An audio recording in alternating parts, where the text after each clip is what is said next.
Welcome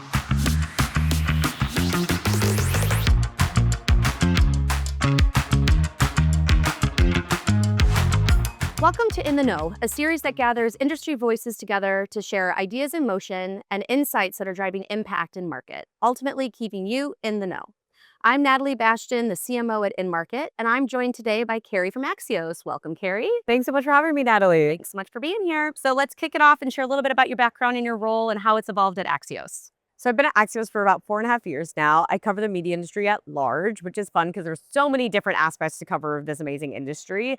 So what's big is about a year ago, my role when I first joined Axios really focused on deal making. So like when I was talking to people like you, it was more like, who are you buying? What are you hearing? Is anyone IPOing? Now I still cover that, but I also just get to cover, like go to events like this and listen to what the biggest trends are in the industry and help make professionals like you smarter, faster. So one big thing my colleague Sarah Fish and I launched about a year ago is called Media Trends Executive. So it's really going deeper. One thing we really pride ourselves on is like good data-driven insights and good visualizations to help you like make a slide deck that's even more insightful and also just bring you new information that you didn't perhaps connect before. Yeah, I love it. And it really spans the gambit across different sectors within media and then also across verticals too. So it helps to provide those trends. Yeah. Speaking of trends, what's a little trend that you're hearing right now that you think leaders need to know? Agentic commerce. I hear those two words together so much. Obviously, the AI word has been something thrown around and is very much our reality all the time. But that specific subset of the industry is something that I'm just hearing people want to know that it's going to be reality. But I think what's hard right now in the industry is like we're not seeing much actual transactions there, right? But the idea that is that it's coming. And so that marketers and all companies need to act to be prepared. It especially hit me yesterday. I was chatting with someone who's moving. I guess I won't say it's a specific company, but a company who's here and they're, looking and growing into that space. And they were talking about how about a decade ago, they invested more into CTV. And that really helped their business because back then, again, that was such a small part of budgets. It wasn't really a big thing. But now, because they acted so quickly, they're able to feel so much stronger now and their business is so much healthier. And I feel like that is where we are with agentic commerce right now. It's not really happening right now, but it is around the corner. Yeah, and those who are figuring it out now are going to be leaders 3-4 years from now, if not sooner, because I feel like we're moving so quickly. 100%. I think that's really the bottom line is that everything is moving so quickly, which we're not like, that's not new to this industry at all, but very much it feels even faster with AI. Yeah, I've followed CTV and streaming through the first half of my career, and so seeing that and then living in the world of AI with advertising, I feel like it's gotten like it's like 4 or 5x faster of like we were talking about AI as like a headline 2 years ago at Cannes, and now we're seeing it live in action and implemented, and it's really focused more on like optimization and things like that. But when it comes to ads, like that's going to be obviously the next thing people are trying to test and learn.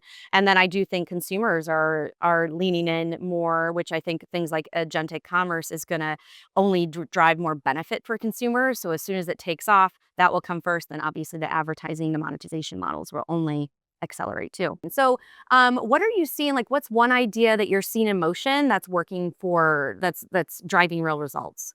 I think creator marketing, that's something that also I've been covering pretty much since the beginning of my career as social media and influencers. But now we're seeing so much spend move into the space, but it's not just money that's being thrown around. It's actually working for so many brands. Like, for example, in the beauty space, obviously it does really well, but we're just seeing it not just be for those top level influencers, but also working with more nano influencers and doing these. One of the most fascinating ad releases I've seen recently is the paid partnerships on Instagram, right? So the ads that you see are with perhaps a creator you don't know, but because it's in association and boosted by a brand, you're seeing it. And these ads, again, are very authentic, to use a buzzword, but they're actually working. And so that's why we see those trend reports of more money go into creator marketing. That's clearly because it's working. I mean, it's working on me anecdotally. Yeah. Oh, ditto. So just is there a how would you define influencers versus creators? Are they essentially merged into the same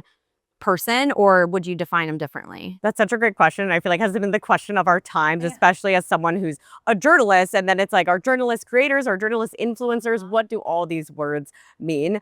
I think when it comes down to what I think about it is like, we're all creators. And I think that gets back to what I'm saying. Creator marketing is so interesting because essentially anyone could be tapped to be influencer and have influence to make someone make a purchase. So really that's where I think there's the nuance of like an influencer perhaps is someone who has greater scale and thinks of themselves as someone who that's their job. But truth be told, we all are. Could be. Oh, that's such a promise. But I also think too, like, you're a journalist, you're a professional, you have experience, like, and so I do think, but at the end of the day too, I guess experience, knowledge can help drive if you becoming a creator, because at the end of the day, if you have a point of view and if you have background, but I think for just thinking about the difference between a creator, a journalism, and influencer, Yeah. I mean, ultimately, you're an ultimate influencer as a journalist because of, but you also have to stay neutral too. So there has to be a difference between those. Well, and I think most journalists also like are working for a brand, right? And so they have Yes. by Who they that I mean media represent. brand, who they Yes. represent, what they do, and then obviously a big part of the job is truth, right? And not doing brand partnerships, which is very different than perhaps how a creator and a new media works. But it's something that's changing. It's one thing that I think about is when I go to events, there's usually a sign for check-in now that is press/creator. And it's like, so that's something that again is new, and I'm curious about what those signs look like in the future.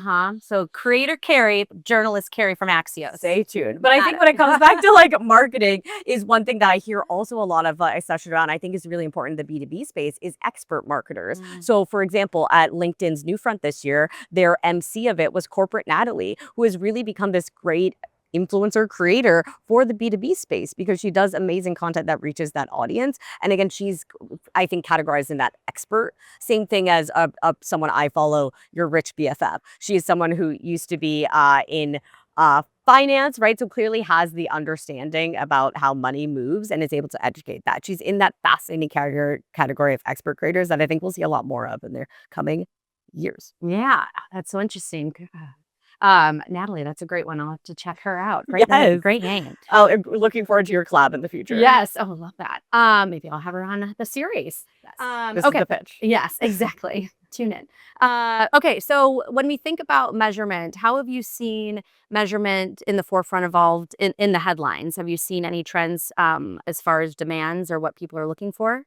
I did a deep dive, so back to that product I said, Media Trends Executive, that every month we look at a certain topic in the industry about a year ago now into the measurement landscape. And one thing I did about that was mapping like who does what and all the different firms. What's been interesting to see is obviously the consolidation in the space, and you look at that map and you're seeing that people are trying to obviously create these one-stop shops and making themselves stronger. Or perhaps I was just chatting with the CEO of IAS, who she wasn't the one that I mentioned earlier about CTV, but they're another one. CTV is the big thing where like when they're thinking about MMA, they're looking into like what growth area do we want to go into? CTV. So they look at those measurement companies as like, okay, which expertise, who can we buy to make ourselves stronger? So that's really not brand new to the measurement space, but definitely expecting more consolidation in the times ahead, especially when you have those companies like IAS who are now private from public and want to make themselves stronger in a private setting. Need to make some strategic bets to differentiate themselves. 100%. Yeah, interesting. Okay, so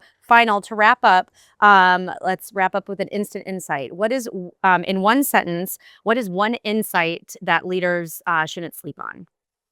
One insight. That TikTok is still an incredible engine for growth and awareness and a cultural movement. It's again not new. TikTok has now been with us for quite a while, but it's wild to me that people still dismiss it a lot as a platform of influence. We heard so many great studies. I mentioned obviously with beauty, but the fact that it can move the market for so many different brands. And I think, well, obviously, there's so many platforms that one could spend money on and attention to, but I think that's an important one. And what I hear about that as well is brands want so much of their own storytelling now in this era of GEO versus SEO. But I think it's important, therefore, to remember how to best tell your story. And I think ownership in platforms like TikTok can really help that. And it's also surprises me, and I hear about a lot with creators and marketers, is that it's not too late. Like some think, well, I didn't do it, and now what, TikTok is how old? Like I guess we can just not strategize that. It's actually not. There's so much opportunity there on platforms like TikTok, or even starting a YouTube strategy. That's something as well. I think, you're clearly doing a lot of that great video content. I think a lot of brands also are just perhaps scared to take that leap. But that's my insight, is that it's not too late and it works. Yeah, I mean, TikTok offers so much authentic reach where it's like you can put the human behind the brand, and it's obviously a huge, huge scale vehicle for any brand of any size. That's what I see. We had the example recently with the McDonald's CEO, right? Where everyone was like, it was a little cringe of him eating the burger, but actually it brought so much attention to McDonald's, and that you saw other people meme about it. So it's also like that like cringy behavior like can actually translate really well. So I think like having fun with it is something that I hope appreciate people do more of, and I see a lot more of those fun campaigns. Yeah, it's anything can be relatable if you're authentic, right? Of like you'll connect with someone. Yeah, I love that. The memes, the ripple effect that causes is a perfect example of like the power of the platform. Exactly. Yeah, well, awesome. Well, Kerry, thank you so much for joining. Thanks for having me. Yeah, you bet. And thank you all for tuning in.